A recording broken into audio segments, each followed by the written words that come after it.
Ashwini madam ಅವರು ಗಿಲ್ಲಿಗೆ ಸಹ ಕಾಲ್ ಮಾಡಿ ಮಾತನಾಡಿಸ್ತಾರೆ, ವಿಶ್ವಾಸಗಳನ್ನು ತಿಳಿಸಿದ್ದಾರೆ. ಆಲ್ಮೋಸ್ಟ್ ಪ್ರತಿಯೊಬ್ಬರು ಸೆಲೆಬ್ರಿಟೀಸ್ಗಳು ಅಂತ CM ಅವರೇ ಗಿಲ್ಲಿಗೆ ವಿಶ್ ಮಾಡಿ ಅಂದರೆ ನೀವೇ ಲೆಕ್ಕ ಹಾಕಿ. ಅಶ್ವಿನಿ ಮೇಡಮ್ ಅವರು ಸಹ ಗಿಲ್ಲಿಗೆ ಕಾಲ್ ಮಾಡೋ ಮೂಲಕ ವಿಶ್ ಮಾಡಿದ್ದಾರೆ ಮನಸ್ಫೂರ್ತಿಯಾಗಿ. ಗಿಲ್ಲಿ ಗೆದ್ದಿದ್ದು ಎಲ್ಲರಿಗೂ ಖುಷಿ ಆಯಿತು. ಅದ್ಭುತವಾದಂಥ ಕಲಾವಿದ. ಈಗ ಸದ್ಯಕ್ಕೆ ಬ್ಯಾಕ್ ಟು ಬ್ಯಾಕ್ ಸಿನಿಮಾ ಆಫರ್ಸ್ಗಳು ಕೂಡ ಬರ್ತಾ ಇದೆ. PRK ಪ್ರೊಡಕ್ಷನಲ್ಲೂ ಕೂಡ ನಟಿಸಬೇಕೆಂಬ ಆಸೆ ಗಿಲ್ಲಿಗೆ ಇದೆ. ಖಂಡಿತವಾಗಿಯೂ ಕೂಡ ಅಶ್ವಿನಿ ಮೇಡಮ್ ಅವರು ಅದಕ್ಕೆ ಒಂದು ಅವಕಾಶವನ್ನು ಸಹ ಕೊಡಲಿದ್ದಾರೆ.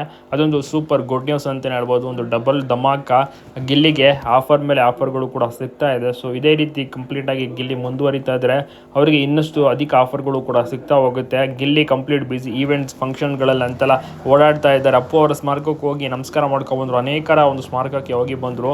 ಅಶ್ವಿನಿ ಮೇಡಮ್ಗೆ ಖುಷಿ ಇದೆ. ಅವರು ಕೂಡ ಮನೆಗೆ ಸಹ ಇನ್ವೈಟ್ ಮಾಡಿದ್ದಾರೆ.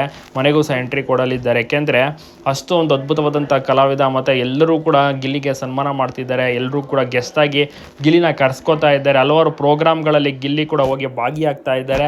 ಎಷ್ಟು ಉತ್ಸಾಹದಿಂದ ಗಿಲ್ಲಿ ಇರ್ತಾರೆ ಅಂದರೆ ನಿಜವಾಗ್ಲೂ ಅವರನ್ನು ನೋಡೋಕ್ಕೇ ಖುಷಿ ಆಗುತ್ತೆ. ಅಕ್ಕಪಕ್ಕ ಇರುವವರೆಲ್ಲರೂ ಕೂಡ ಅಷ್ಟೇ ಗಿಲ್ಲಿನ ನೋಡ್ತಾರೆ, ಮಾತನಾಡ್ತಾರೆ, ಸೆಲ್ಫಿ ಫೋಟೋವನ್ನು ಕ್ಲಿಕ್ಕಿಸ್ಕೊಳ್ತಾರೆ. ಅಶ್ವಿನಿ ಮೇಡಮ್ಗೂ ಕೂಡ ಖುಷಿ ಇದೆ. ಇಂಥ ಒಂದು ಕಾಮಿಡಿ ಕಲಾವಿದ ಅಪ್ಪು ಬಾಸ್ ಏನಾದರೂ ಇದ್ದಿದ್ರೆ ನಿಜವಾಗ್ಲೂ ಇನ್ನಷ್ಟು ಸಪೋರ್ಟ್ ಮಾಡಿರೋರು ಅವರೇ. ನಿಜವಾಗ್ಲೂ ಸನ್ಮಾನ ಮಾಡಿಬಿಟ್ಟಿರೋರು ಅಷ್ಟರ ಮಟ್ಟಿಗೆ ಇವರ ಒಂದು ಕಲಾವಿದೆ.